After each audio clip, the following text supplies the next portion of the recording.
o esperado encontro do presidente Lula com o presidente da Ucrânia é o primeiro presencialmente após meses de declarações e falas polêmicas do presidente Lula sobre a guerra na Ucrânia e momentos de trocas de farpas entre os dois presidentes.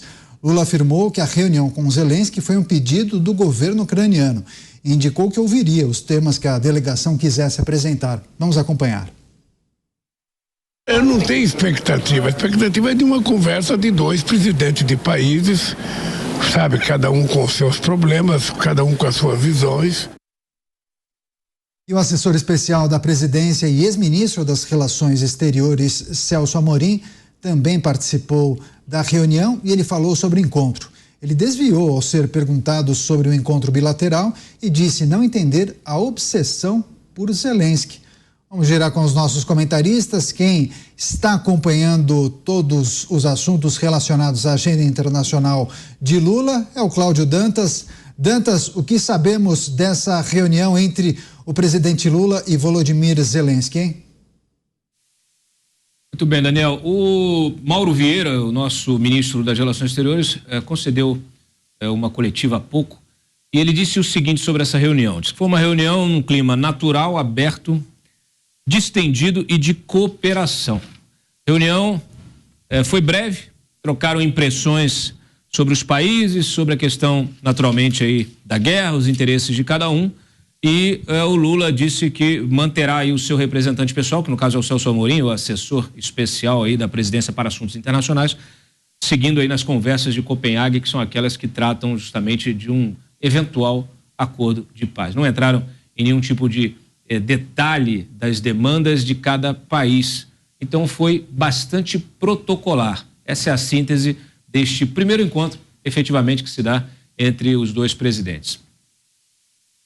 Continua rodando com os nossos comentaristas. José Maria Trindade, queria também escutar a sua análise e avaliação sobre essa reunião dos dois presidentes, mas me chamou a atenção essa fala do assessor especial da Presidência da República, dizendo que haveria uma obsessão por Volodymyr Zelensky. O que ele deve ter? Qual é a sinalização? Qual é o recado dado quando ele diz sobre obsessão por Zelensky? Obsessão de algumas pessoas em querer ajudar a Ucrânia? Seria isso? Colocando a reunião como desimportante, né?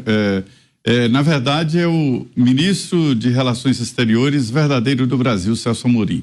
Celso Amorim foi ministro de Lula no governo anterior e mesmo depois do PT sair do governo, ele continuou com a pauta petista pelo mundo, fazendo um tipo de assessoria e se aproveitando das suas relações e mostrando ali um Brasil diferente e, portanto, ele é muito importante nas relações do Brasil com o resto do mundo. O Celso Amorim, e não é a primeira vez que um assessor especial para assuntos internacionais é tão importante assim no governo. É uma tradição. Na verdade, ele queria chamar a atenção da presença de Lula para o discurso, aquele discurso apresentado ali como solução para tudo, né? A água com açúcar que serve para todos os males, e a reunião com Zelensky estava chamando muito a atenção dos repórteres e do mundo inteiro, querendo saber com quem Zelensky ia se reunir. Recentemente, eu estive numa conversa com comandantes militares aqui do Brasil e analisando exatamente a guerra, que eu não gosto de chamar de guerra, eu acho que a invasão da Rússia não é exatamente uma guerra e é isso que provoca essa diferença. E com os comandantes eu dizia que a impressão que se tinha é que a Rússia ia dominar naturalmente e não ia haver essa guerra tradicional de trincheiras, de tiro para lá e para cá, de tanques, como acabou provocando. E o Zelensky estava dando um show numa guerra relativamente nova, que é a guerra de comunicação. Há um processo de guerra de comunicação muito forte entre Rússia e Ucrânia. E Zelensky, até por ser da área de comunicação, está ganhando a guerra no mundo inteiro, né? E ali com o presidente Lula tinha um forte embate de comunicação. Lula é um craque em comunicação, né? Ele passa mensagens até quando não fala, e o Zelensky também, um craque em comunicação. Tanto é assim que todo mundo compra as ideias dele nessa disputa, nesta invasão da Rússia, né, sobre a Ucrânia. O Brasil, num esforço danado, dizendo o seguinte: olha, esse encontro com o Zelensky não é nada mais do que uma agenda, não é importante. O importante é a participação de Lula e o discurso dele da ONU. Mas não adianta, todos querem saber como é que foi essa conversa. Lula tropeçou forte nos primeiros, vamos dizer, nos primeiros contatos com o Zelensky, na tentativa de dizer que ali era uma guerra entre dois iguais e que o Zelensky teria provocado também a história de quando um não quer, dois não brigam, e vamos resolver isso numa mesa de bar.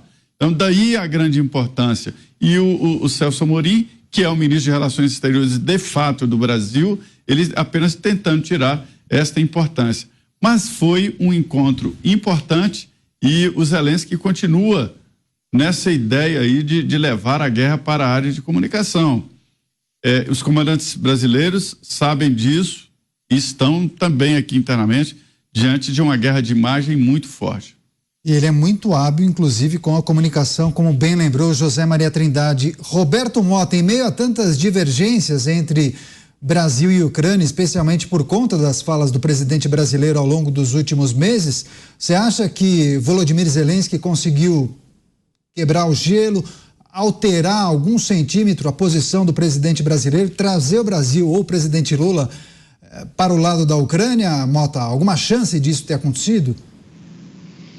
Eu tenho a impressão de que a maioria das pessoas que entendem um pouco do que está acontecendo no mundo apoia a Ucrânia, embora nessa guerra existam poucas pessoas ingênuas, existem muito poucos inocentes liderando as partes envolvidas nesse conflito.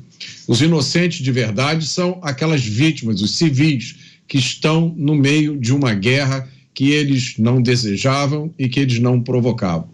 Essa história toda me lembra o título de uma peça de Shakespeare, Much Ado About Nothing, traduzindo em português, muito barulho por nada. O Zelensky continua sendo um fenômeno difícil de se explicar. Zelensky era um comediante que, de repente, virou presidente do seu país, a Ucrânia, e com a invasão russa, ele se tornou uma liderança militar, uma personalidade internacional. Zelensky virou o cara. Isso deve estar doendo muito em várias pessoas. O Zelensky é excelente de marketing. Ele é um líder guerreiro, ele fala inglês, ele já discursou para o Parlamento Europeu, o Parlamento Inglês e para o Congresso Americano sem intérprete.